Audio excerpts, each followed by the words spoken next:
এক লোক হোটেলে বসে খাবার খাওয়ার সময় তার বন্ধুকে বলল, ভাই, এই হোটেলের মধ্যে একটা বাচ্চা ছেলে কাজ করে, সে এতটাই বোকা, আমার মনে হয় তার মতো বোকা ছেলে আমাদের এই শহরে আর একটাও নাই।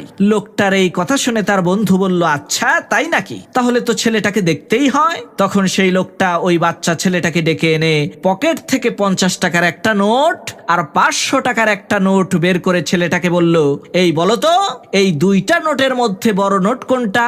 ছেলেটা 50 টাকার নোটটা হাতে নিয়ে বলল, স্যার, এটাই বড় নোট।